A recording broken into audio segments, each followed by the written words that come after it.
Hello dear student. चलिए आज की क्लास स्टार्ट करते हैं। हम पढ़ रहे हैं छत्तीसगढ़ की जनजातियाँ। पी के वैष्णव जी की किताब से हम जो है इसका अध्ययन कर रहे हैं और इसको हम चैप्टर वाइज पढ़ रहे हैं। अगर आप हमारे चैनल पर पहली बार आए हैं तो आपसे रिक्वेस्ट है चैनल को जरूर सब्सक्राइब करें, वीडियो को पूरा देखें। साथ ही हमारा CG व्यापम एस्पिरेंट ऐप को प्ले स्टोर से डाउनलोड करें। इसमें सभी क्लासेस निःशुल्क है, PDF आपको यहीं मिलेगा। ठीक है, तो आप जाकर प्ले स्टोर से हमारा ऐप डाउनलोड करें, अपने आप को रजिस्टर करें, रजिस्टर के बाद लॉगिन करें। साथ ही हमारा क्लासेस जो है उसमें चल रहा है फ्री में, तो सभी क्लासेस का आप जो है लाभ उठा सकते हैं। ठीक है, चलिए आज क्लास स्टार्ट करते हैं। आज पढ़ेंगे हम अध्याय 3। तो आज हम अध्याय 3 पढ़ने जा रहे हैं छत्तीसगढ़ की प्रमुख जनजातियाँ, है ना। इसमें 3 प्रमुख जनजातियों को दिया गया है छत्तीसगढ़ की, जिसके बारे में अध्याय 3 में हम जो है अध्ययन करते हैं। एक है गोंड जनजाति, एक है कंवर जनजाति और एक है हमारा उराव जनजाति। तो ये 3 जनजातियाँ हैं, है ना, अध्याय 3 में, जिसका अध्ययन हमको विस्तार पूर्वक करना है। साथ ही यहाँ से बहुत इंपॉर्टेंट प्रश्न बनता है, ठीक है, ये तीनों जनजातियों से, उसको आपको याद रखना है। तो कुछ एक पॉइंट जो है मैं बताऊँगा, जिसको अगर आप नोट करते हैं कॉपी में तो उसको नोट करना है, या तो आप हमारा PDF जो है परचेज़ करके, है ना, एक नॉमिनल इसका फीस रखते हैं, तो उस शुल्क को आप दे करके जो है इसका अगर PDF लेते हैं तो वहाँ से भी आप इसको इसी फॉर्म में, है ना, PPT के फॉर्म में भी आप ले सकते हैं। साथ ही आप जो है इसका जब ये पूरा क्लास कंप्लीट हो जाएगा, इसका एक जो समरी बुक मैं बनाऊंगा, जहाँ से आपके एग्जाम के लिए जो है क्वेश्चन पूछा जाता है, तो उस बुक को भी आप जो है ई बुक सेक्शन से जो है परचेज कर सकते हैं, डाउनलोड कर सकते हैं और उसको प्रिंट आउट भी करवा सकते हैं। ठीक है, लेकिन आप इसको यूट्यूब के जो फोल्डर सेक्शन है वहाँ से जब जाकर देखेंगे तो उसको आप प्रिंट आउट नहीं करवा सकते, केवल PPT वाले जो आपको फॉर्मेट मिलेगा उसको आप प्रिंट नहीं आउट नहीं करवा सकते, केवल ऐप में ही पढ़ सकते हैं। तो अगर आपको इसको प्रिंट आउट करवाना है तो पूरा क्लास कंप्लीट होने के बाद इसका एक समरी बुक मैं बनाऊंगा 40-50 पेज का, जो आपके एग्जाम के दृष्टिकोण से इंपॉर्टेंट रहेगा। आपको इस बुक का पूरा समरी मिल जाएगा, जिसको आपको हमेशा पढ़ के जाना है, कोई भी एग्जाम आप दे वो आपके लिए लाभदायक रहेगा, उतना ही पढ़ना है और हमेशा। ठीक है, तो चलिए अब क्लास स्टार्ट करते हैं।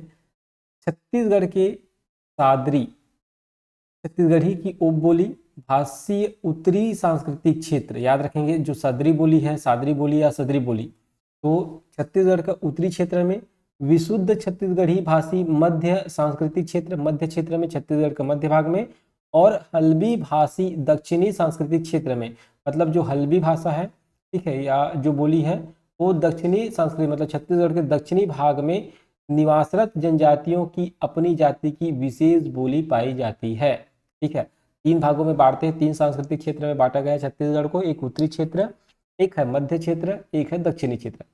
उत्तरी क्षेत्र में सदरी बोली, मध्य क्षेत्र में आपका जो है विशुद्ध छत्तीसगढ़ी, है ना, मतलब छत्तीसगढ़ी का आपको यहाँ जो है बहुतायत में बोलने वाले लोग मिल जाएंगे, ठीक है, मध्य में। और दक्षिण की अगर हम बात करें तो दक्षिण में हल्बी बोली, ठीक है, याद रखेंगे। राज्य में गोंड, कंवर, उराव जनजाति की जनसंख्या सर्वाधिक है, इसीलिए इस 3 जनजातियों को हमको पढ़ना है, गोंड जनजाति, कंवर जनजाति और उराव जनजाति। इन 3 जनजातियों को पढ़ना है चैप्टर 3 में।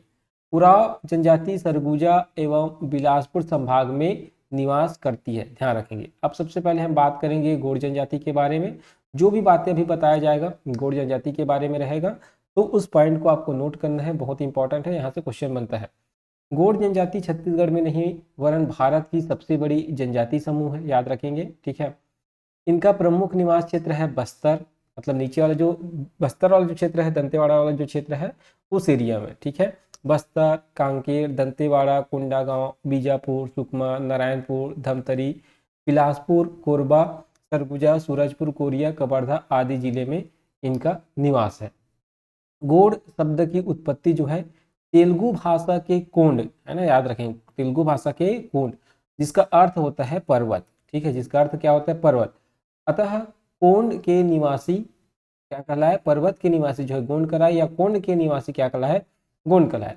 अगर हम बात करें दूसरी अवधारणा क्या है इस नाम के पीछे, तो गोंड शब्द की उत्पत्ति गोंड से हुई है, गोंड शब्द से हुई है। बिहार एवं पश्चिम बंगाल का सीमावर्ती क्षेत्र, मतलब उससे लगा हुआ क्षेत्र गोंड कहलाता है। संभवतः यहाँ के रहवासी या निवासी जो है गोंड कहलाए। मध्य प्रदेश के गोंडवाना क्षेत्र में इस जनजाति का शासन, याद रखेंगे, मध्य प्रदेश के गोंडवाना क्षेत्र में इस जनजाति का शासन एवं आधिपत्य था। वीरांगना रानी दुर्गावती इस जनजाति की कुशल महिला शासिका थी। मध्य प्रदेश के गोंड जनजाति द्रविड़ भाषा परिवार की गोंडी बोली बोलते हैं, याद रखेंगे। लोग कौन सी बोली बोलते हैं? गोंडी बोली बोलते हैं। गोंड जनजाति मुख्यतः जंगलों, पहाड़ों, घाटियों व नदी किनारे ग्रामों में अन्य जनजातियों जैसे हल्बा, कंवर, कमार, भुंजिया, भैना, मंझवार, सौरा, बिंझवार, बैगा, हुइहर, खैवार, मांझी आदि के साथ छत्तीसगढ़ में निवास करती है। शिकार के लिए तीर कमान, फरसा, फंदा, मछली का जाल, यहाँ याद रखेंगे चोरिया। चोरिया का मतलब होता है कुमनी, ठीक है। मछली को रखने की टूडी आदि पाए जाते हैं। इसको पूछा जा सकता है एग्जाम में, इसीलिए इसको इस लाइन को लिखा गया है, याद रखेंगे। तो मछली का जाल, चोरिया। चोरिया मतलब मछली रखने का, या जो मछली रखने का जो टूटी होता है, टूटी मतलब एक बोल सकते हैं एक बर्तन समझो, है ना। तो कुमनी, मछली रखने की टूटी आदि पाए जाते हैं, याद रखें चोरिया, ठीक है। इस शब्द को याद रखना। इस जनजाति के उपजाति समूह अबुझमाड़िया, डंडामी माड़िया 10-15 वर्ष पूर्व पेड़ा, पेड़ा नहीं है ये एक्चुअल में पेद्दा, लेकिन बुक में पेड़ा लिखा है, तो पेद्दा खेती, स्थानांतरित खेती करते थे, ठीक है। याद रखेंगे पेड़ा यहाँ लिखा हुआ, तो इस शब्द को ध्यान रखेंगे, खेती, स्थानांतरित खेती करते हैं। गोंड जनजाति पितृवंशीय, पितृ निवास स्थानीय, पितृ सत्तात्मक जनजाति, मतलब यहाँ का मुखिया जो होता है इनके पिता होते हैं। जमींदारी से जुड़े लोग गोड़ कहलाते हैं, राजगोड़, ठीक है। जिनके पास जमींदारी है, जमींदारी से जो जुड़े हुए लोग हैं, है ना। कई उपजाति है इनकी, तो एक उपजाति ऐसी है जो जमींदारी से जुड़े हुए थे, ठीक है। वो जनजाति को क्या कहा जाता है? राजगोड़ कहलाते हैं वो जनजाति। आरक उपजाति बस्तर, याद रखें कौन सी उपजाति? आरक। इनकी गोंड की एक उपजाति है आरक उपजाति बस्तर तथा चंद्रपुर के सीमा क्षेत्र में लोहा लगाने वाले, या लोहा लगाने नहीं गलाने वाले, एक्चुअल में गलत लिखा हुआ है ये, लोहा गलाने वाले अगरिया गोंड बिलासपुर जिले में, माड़िया, डंडामी माड़िया, अबूझ माड़िया, मुरिया, दोरला, धुरवा, कोया, कोयतूर आदि बस्तर संभाग में, धोबा, धुलिया, कोयला भूता, है ना। कोयला भूता जो उपजाति है वो नाच गाने वाला इसकी उपजाति है। ओझा गोंड, आप जानते हैं गोदना गोदने का कार्य करती है, इसी को मुइहा गोंड भी कहते हैं। तंत्र मंत्र गोदना शिकार करते हैं, याद रखें कौन? ओझा गोंड जो है ना, ये क्या करते हैं? तंत्र मंत्र के जानकार होते हैं, गोदना गोदने का कार्य करते हैं, ठीक है। शिकार, शिकार का काम भी यही करते हैं। इनको मोघिया गोंड भी कहते हैं, इस नाम से भी क्वेश्चन बन सकता है, ध्यान रखेंगे, ठीक है। सोनझरा जो गोंड है, मतलब गोंड की एक उपजाति है सोनझरा, तो सोनझरा गोंड छत्तीसगढ़ के महासमुंद जिले में। हरवारा गोंड जो है सरगुजा में। मन्नेवार या इसी को कोलम बोलते हैं, गैटी गोंड आदि चंद्रपुर जिले में, महाराष्ट्र क्षेत्र में। और जो कंडरा जनजाति है इसकी बांस का बर्तन बनाने का काम करती है कंडरा जनजाति, ठीक है। क्या बोल, इसी की उपजाति है एक। तो छत्तीसगढ़ के दूर धमतरी, रायपुर, बलौदाबाजार, बेमेतरा आदि जिले में तथा कलंगा छत्तीसगढ़ के महासमुंद जिले में पाए जाते हैं, ठीक है। तो याद रखेंगे कौन सी इसकी जो उपजाति है, तो कहाँ कहाँ ये उपजाति जो है निवास करती है और उनका व्यवसाय क्या क्या है ना, क्या क्या काम वो करती है, इसको ध्यान रखेंगे। जो भीमा गोंड है ये छत्तीसगढ़ में तो नहीं पाई जाती ये उपजाति, याद रखेंगे। तो जो भीमा गोंड है ये गाना गाने का काम करती है, मध्य प्रदेश के मंडला जिले में ये पाई जाती है, मतलब गोंड की ही उपजाति है भीमा गोंड, जो गाना गाने का काम करती है, ठीक है। इनके गोत्र, जिसको टोटम के नाम से जानते हैं, ठीक है, चिन्ह होता है, गोत्र का एक चिन्ह होता है जो जीव जंतु, पशु पक्षी आदि से बने होते हैं, ठीक है, जिसको टोटम कहलाता है, वो ध्यान रखेंगे। प्रसव काल में, है ना, जब इस जनजाति की महिलाएं जब प्रसव काल में होती है, तो प्रसव काल के समय अगर उनको ज़्यादा तकलीफ होती है तो स्थानीय बैगा बुलाकर उनको क्या कराते हैं? झाड़ फूक कराते हैं, ठीक है, जिसको बैगा या भूमिका के नाम से जानते हैं, और झाड़ फूक करने का काम वो करते हैं। मामा या बुआ के लड़के से विवाह को प्राथमिकता इसमें दी जाती है, ठीक है। विवाह प्रस्ताव वर पक्ष से हमेशा होता है, याद रखें सभी जनजाति में। वर के पिता द्वारा वधु के पिता को खर्ची, मतलब खर्ची या सुख के रूप में अनाज, दाल, तेल, गुड़ और नगद रुपये दिए जाते हैं। इस शब्दों को ध्यान रखना, यहाँ लिखा हुआ है नगद रुपये भी दिए जाते हैं, ठीक है। एक जनजाति ऐसी है जिसमें सुख धन तो दिया जाता है, खर्ची तो दिया जाता है, लेकिन नगद रुपये का बिल्कुल वर्जन है उसमें, तो जनजाति को पूछे जाने की संभावना है। देखो सुख तो, सुख क्या बोल सकते हैं, खर्ची बोल सकते हैं, वधु धन बोल सकते हैं इसको, है ना। सभी जनजाति में प्रचलित होता है, अलग अलग नामों से जाना जाता है, किसी में सुख के रूप में जाना जाता है, किसी में खर्ची के नाम से जाना जाता है, ठीक है। या किसी मधु मूल्य बोलते थे सामान्य भाषा में। अगर हम बात करें तो इसमें अनाज होता है, दाल, तेल, है ना, जो भी खाने पीने की वस्तुएं होती वो भी होती है, साथ ही कुछ नगद रुपये होते हैं। लेकिन एक जनजाति ऐसी मिलेगी आपको जिसमें नगद रुपये का पूरी तरह से वर्जन है, बिल्कुल भी नगद रुपये नहीं लिया जाता खर्ची के रूप में, ध्यान रखेंगे, ठीक है। विवाह में धुलिया जात उपजाति के लोग बाजा बजाते हैं। इनके जब विवाह होता है ना गोंड जनजाति में, तो धुलिया, इसकी एक उपजाति है धुलिया, तो ये धुलिया उपजाति के लोग जो है बाजा बजाने का काम करते हैं। गुरावट अब विवाह के अलग अलग वो है ना, अलग अलग तरह का विवाह होता है, जैसे गुरावट, विनिमय विवाह, एक्सचेंज, है ना, एक्सचेंज मैरिज, घर जमाई सेवा विवाह प्रथा भी प्रचलित है। पैडू, है ना, पैठू विवाह, घुसपैठ विवाह जिसको बोलते हैं जबरदस्ती शादी करना, उड़रिया विवाह, सपलायन, भागकर शादी करना को भी जाति पंचायत में निर्णय लेने के उपरांत जो है विवाह की मान्यता दी जाती है। पुनर्विवाह जिसको चूड़ी पहनाना भी कहते हैं, ठीक है, इसमें प्रचलित है। इसमें परंपरा जाति पंचायत पाया जाता है, याद रखें, जाति पंचायत तो पाया जाता है सभी चीज़ों में। तो जाति पंचायत का नाम क्या होता है और उसके मुखिया, ये इंपॉर्टेंट है। तो इसमें जाति का प्रमुख क्या कहलाता है, राजा कहलाता है। जो जाति पंचायत होता है ना इसका, उसका प्रमुख क्या कहलाता है, राजा कहलाता है। इनके प्रमुख देवी देवता बूढ़ा देव, जिसको महादेव का ही रूप है, बूढ़ा देव, ठाकुर देव, बूढ़ी माई, कंकालीन माता, छोटा पेन, बड़ा पेन, मंझला पेन आदि है, ठीक है। जादू टोने, भूत प्रेत पर ये लोग विश्वास करते हैं, सामान्यतः सभी जनजातियों में देखने को मिलेगा, ठीक है। लेकिन जो इसके तंत्र मंत्र के जानकार होते हैं उनको भूमिका या बैगा के द्वारा के नाम से जो है जाना जाता है। आपने बताया था भूमिका या बैगा, इन्हीं के द्वारा प्रसव काल में महिलाओं को भी क्या झाड़ फूक का काम करते हैं ये लोग, है ना। रायपुर, दुर्ग, राजनांदगांव, बिलासपुर, सूरजपुर, सरगुजा, कोरिया में कर्मा, है ना, कोरिया में ये निवास करते हैं ये लोग। कर्मा शैला नृत्य करती हैं। और महिलाएं, इसको याद रखेंगे इस लाइन को, महिलाएं जो है पड़की नृत्य भी करती हैं, ध्यान रखें, पंडकी पड़की नृत्य भी करती है। तो गौड़ जनजाति की जो महिलाएं हैं वो पंडकी नृत्य, पड़की नृत्य करती है, ध्यान रखेंगे, ठीक है। अब हम बात करेंगे कंवर जनजाति, ये मोस्ट इंपॉर्टेंट है और बहुत ही ज़्यादा इंपॉर्टेंट है, आपको याद रखना इसको।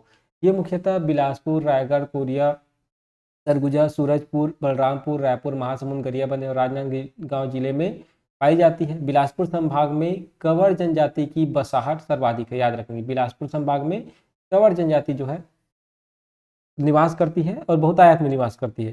किंवदंतियों के आधार पर अपनी उत्पत्ति महाभारत के कौरव वंशी राजा धृतराष्ट्र से बताते हैं।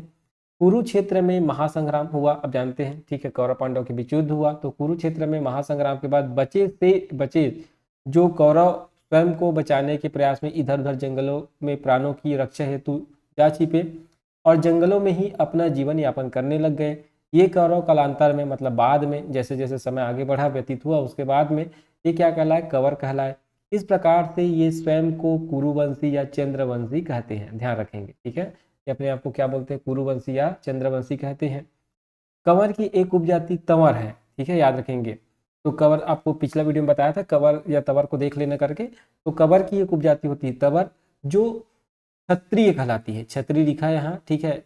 तो ये क्या कहलाते हैं, क्षत्रिय भी कहलाते हैं। बिलासपुर जिले में इनकी 7 जमींदारियां, याद रखेंगे। तो जो क्षत्रिय है ना, कंवर की उपजाति है तंवर, और तंवर यहाँ क्षत्रिय कहलाते हैं, ठीक है। तो इनकी ही 7 जमींदारियां थी, ठीक है। क्रमशः कौन कौन सा, कोरबा, तुरी, चांपा, लाफा, उपरोड़ा, मतीन और पिंडरा, ठीक है, मातिन और पिंडरा, ये 7 जमींदारियां याद रखेंगे कंवर की उपजाति तंवर की, ठीक है। इनके रसोई से सटे हुए, मतलब इसके घर में जो रसोई होता है उस रसोई से सटे हुए, मतलब रसोई से लगा हुआ एक कमरा होता है, जिसको, है ना, क्या करते हैं, वहाँ धान रखने का काम आता है, मतलब धान का भंडारण किया जाता है उस कमरे में, ठीक है। तो उसी को क्या कहा जाता है, खोड़िया, क्या कहा जाता है, खोड़िया या कोठी, ठीक है। ये अगर देखे होंगे तो सामान्य जो मैदानी क्षेत्र है वहाँ भी जो लोग निवास करते थे ना, उनके घर में भी पहले के ज़माने में पाया जाता था। अब तो खैर पक्की घर हो गया तो नहीं मिलेगा। ये क्या होता था, जैसे कि मान लो एक कमरा है, ठीक है, मान लो एक कमरा है, तो इस कमरे के ना इस वाले पोर्शन में या कोई भी एक भाग में ऊपर की तरफ, जैसे पटाव वाला होता है ना, ऐसे पटाव करके बनाते हैं इसको, तो एक कॉर्नर में जो है दीवार से सटा हुआ, ठीक है, एक ऐसा और कमरा टाइप को बना दिया जाता था छोटा सा, ठीक है। और इसी कुरिया से इसका जो सीढ़ी वीढ़ी के करके इसको में चढ़ा जाता था। और यही क्या है, धान रखने का काम आता था, कोई भी अन्य सामान को भी रखा जा सकता था, ठीक है। पहले के ज़माने में गुड़ बनाने का काम करते थे, है ना। तो बरछिया वाला जो क्षेत्र होता था उसमें गन्ने का उत्पादन ज़्यादा होता था, तो गुड़ बनाने का काम जो करते थे ना, उसको इसी में ना कोठी में रखा जाता था, जिसको खोड़िया के नाम से जानते थे। ठीक है, तो ये जनजाति में प्रचलित है, तो कंवर जनजाति में याद रखेंगे। तो इनकी जो खोड़िया होती है, जो कोठी होती है, वो रसोई घर से सटे हुए कमरे में होती है, ध्यान रखेंगे। ठीक है, स्त्री आभूषण की शौकीन होती है। स्त्री हाथ में ककनी, चूड़ी, एठी, बाह में नागमोरी, पहुंची, गले में सूता, चांदी के रुपयों का हार, कान में सुतवा, खिनवा, नाक में फूली, कमर में करधन, पैरों में पैरी कांसे या चांदी की सांटी पहनती। याद रखेंगे कौन कौन से आभूषण किसमें किसमें पहना जाता है, यहाँ से क्लियर हो जाएगा। इसको याद रखना, इसीलिए इसको ऐड किया गया है। इस जनजाति का मुख्य व्यवसाय जो है कृषि है। तो कंवर जनजाति का मुख्य व्यवसाय क्या है, कृषि है, ध्यान रखेंगे। कंवर जनजाति भी पितृवंशीय, पितृसत्तात्मक तथा पितृ निवास स्थानीय जनजाति है। लेकिन ठीक है, सभी जनजाति जो है लगभग आपको पितृसत्तात्मक देखने को मिलेगी, लेकिन उसमें जो महिलाएं हैं उसको भी सम्मान मिलता है, ध्यान रखेंगे। इस जनजाति की प्रमुख उपजाति तंवर है ना, आपको बताया था भी कंवर की उपजाति होती तंवर, अथवा ये अपने आप को छत्री कहते हैं। ठीक है, छत्री, राठिया, पैकरा, चेरवा, दूध कंवर आदि है इनकी उपजाति है। कंवर जनजाति के एक वर्ग बिलासपुर के है ना, इसमें हाँ, कंवर जनजाति के एक वर्ग बिलासपुर के कोरबा, पेंड्रा, मातीन, छुरी, लाफा, चांपा, उपरूढ़ आदि जमींदारियों में जमींदारी प्राप्त किए हुए थे। अन्य सामान्य कंवर से अलग होकर तंवर या छत्री कहलाए, मतलब जिनके पास जमींदारियां थी वो क्या कहलाए, सभी कंवर से अलग होकर क्या कहलाए, ये तंवर कहलाए। ठीक है, विधवा विवाह इनमें वर्जित है, याद रखेंगे। तो जो कंवर जनजाति है इसमें विधवा विवाह नहीं होता भाई, याद रखेंगे। ठीक है, तो इसको एग्जाम में पूछे जाने की संभावना है, बहुत अलग फैक्ट है, बहुत इंपॉर्टेंट है। ठीक है, तो इसमें विधवा विवाह वर्जित है। राठिया उपजाति मुख्यतः रायगढ़ जिले में पाए जाते हैं। चेरवा कंवर को कंवर पुरुष व चेरो स्त्री से उत्पन्न माना गया है। ये मुख्यतः सरगुजा जिले में निवास करते हैं। पैकरा कंवर रतनपुर के हैहय वंशी राजा के सेना में सैनिक थे, ऐसा माना जाता है। कमल वंशी कंवर प्रारंभिक कंवर जनजाति के मूल लोग माने जाते हैं। ठीक है, याद रखेंगे। तो कौन कहाँ से है और किस क्षेत्र में निवास करते हैं, इनकी उत्पत्ति कैसे हुई, ये इंपॉर्टेंट है। ठीक है, चलिए आगे बढ़ते हैं। दूध कंवर को कॉलोनियल डाल्टन ने कंवर जनजाति का क्रीम कहा है, ध्यान रखेंगे। तो ये पूछे जाने की जो है संभावना है। तो कॉलोनियल डाल्टन ने कंवर जनजाति का क्रीम किसको कहा है, तो दूध कंवर को। ठीक है, इनका स्थान तंवर के बाद माना जाता है। ठीक है, जीव जंतु, वृक्ष लता, पशु पक्षी व प्राकृतिक वस्तुओं पर आधारित टोटम है ना, जिनको गोत्र चिन्ह के नाम से जानते हैं जिनको, ठीक है, वंश चिन्ह पाया जाता है। और इनमें जो प्रसव होता है ना, वो बुजुर्ग महिला ही कराती सभी जनजाति में, लेकिन वो बुजुर्ग महिला को क्या कहा जाता है ये इंपॉर्टेंट है। ठीक है, तो यहाँ तो प्रसव का काम बुजुर्ग महिला ही कराती है, जिसको सुइनदाई के नाम से जाना जाता है या सुइन के नाम से जाना जाता है। ठीक है, विवाह रस्म क्रमशः मंगनी है ना, इसमें मंगरी लिखा हुआ है, तो मंगनी, द्वारा मांगा, रोती तोड़ना, विवाह एवं गौना सहित 5 चरणों में संपन्न होती है। ठीक है, इसमें जो वर्ड लिखा हुआ है जैसा बुक में लिखा है वैसे ही लिखा हुआ है। ठीक है, याद रखेंगे। तो ये मंगरी लिखा हुआ है, ठीक है, एक्चुअल में मंगनी होता है हम जानते हैं। ठीक है, तो हो सकता है मंगरी को कुछ नाम हो। ठीक है, तो इसको याद रखेंगे। तो 5 चरण में यहाँ का विवाह संपन्न होता है। एक होता है मंगरी, द्वारा मांगा, रोटी टोड़ना, विवाह और गौना सहित 5 चरणों में संपन्न होती है। आगामी किसी एग्जाम में इसको पूछा जाएगा, देखना। वर पक्ष द्वारा वधु पक्ष को सुख भरना, ठीक है, सुख भरना के रूप में चावल, दाल, तेल, गुड़, हल्दी, नगद कुछ रुपये देते हैं। ठीक है, इस जनजाति में भी सुख के रूप में नगद कुछ रुपये दिया जाता है, ध्यान रखेंगे। ठीक है, जिसमें नहीं दिया जाता उसको भी ध्यान रखना है। तो इसमें याद रखेंगे विवाह के 5 चरण बताए गए हैं। ठीक है, कंवर जनजाति मोस्ट इंपॉर्टेंट है।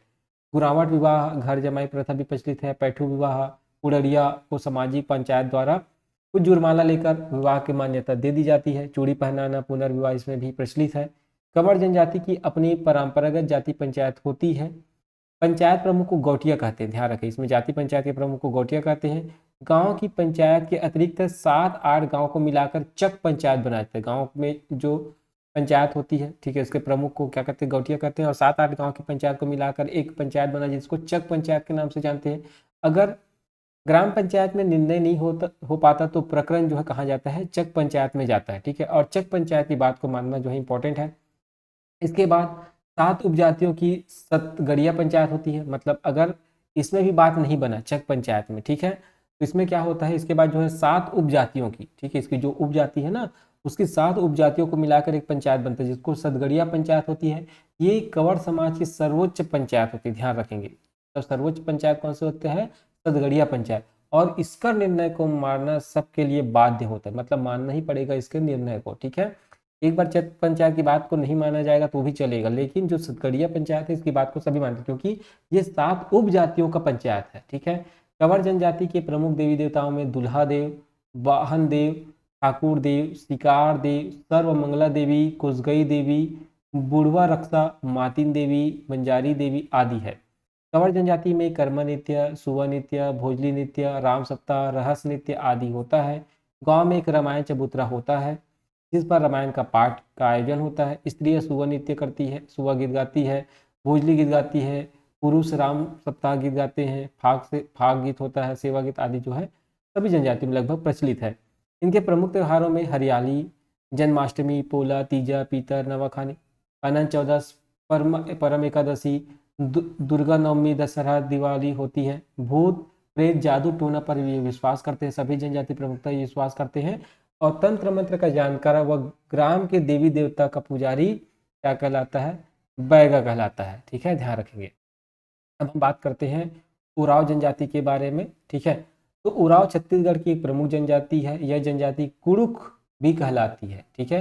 कुड़ुक बोलिए बोलते हैं उराव जनजाति, तो कुड़ुक भी कहलाते हैं। इनका प्रमुख निवास छत्तीसगढ़ राज्य की उत्तर पूर्वी सीमा, जसपुर, रायगढ़, सरगुजा, कोरिया, सूरजपुर, बलरामपुर जिला है। राज्य में जसपुर जिले में उराव की जनसंख्या सबसे अधिक है, याद रखेंगे, जसपुर में उराव की जनसंख्या सबसे सर्वाधिक है। त्योहार व उत्सव में चावल की शराब, जिसको हांडिया के नाम से जानते हैं, हांडिया बनाकर ये पीते हैं, उराव जनजाति की उपजातियों में बटी हुई है। इनमें प्रमुख उपजाति हैं उराव, धांगड़, धुनका आदि। और 2 भागों में और बांटते हैं, एक हिंदू उराव और एक होता है ईसाई उराव, ठीक है। प्रसव घर पर ही जो है एक बुजुर्ग महिला के द्वारा कराई जाती है, जिसको सयानी के नाम से हम जानते हैं। वर पक्ष वधु के पिता को सुख भरना के रूप में शराब, यहाँ देखो यहाँ अलग चीज है, यहाँ शराब, बकरा, चावल, दाल, साड़ी आदि देते हैं। नगद राशि का रिवाज नहीं है, याद रखेंगे, इसको पूछा गया था इसीलिए कि सुख भरना क्या है करके, ठीक है। उराव जनजाति को ही लेकर पूछा गया था एक बार एग्जाम में, सुख भरना क्या है करके याद रखेंगे। तो एक वधु मूल्य होता है जो वर पक्ष के द्वारा वधु पक्ष को दिया जाता है, मतलब उसके पिताजी को दिया जाता है। लेकिन याद रखेंगे उराव एक ऐसी जनजाति है जो अपने सुख में शराब भी देती है, बकरा भी देती है। बाकी जगह तो आप चावल, दाल ये सब पढ़े होंगे, ठीक है, लेकिन इसमें शराब, बकरा देना अनिवार्य है, ठीक है। इसमें साथ ही नगद राशि का रिवाज नहीं है यहाँ, ठीक है, यहाँ नगद नहीं दिया जाता, बिल्कुल भी वर्जित है, ठीक है। सहपलायन, ढुकू, विनिमय, घर जमाई प्रथा, विधवा त्यागता का पुनर्विवाह को भी सामाजिक मान्यता है। मृत्यु होने पर मृतक को दफनाते हैं। संपन्न हिंदू उराव है ना, अभी 2 उराव बताया आपको, एक ईसाई उराव, एक हिंदू उराव। तो हिंदू उराव जिसको संसारी उराव के नाम से जानते हैं, ये जलाते हैं।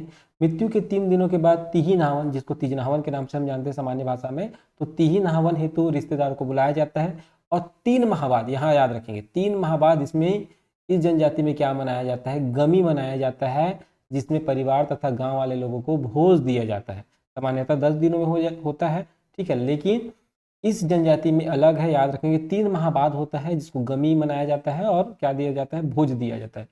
ईसाई उराव में मृत्यु के समय पादरी को बुलाया जाता है, वह ज्ञान तथा धर्म को उपदेश देता है, पापों के प्रायश्चित कराया जाता है तथा आत्मा की शांति के लिए प्रार्थना की जाती है।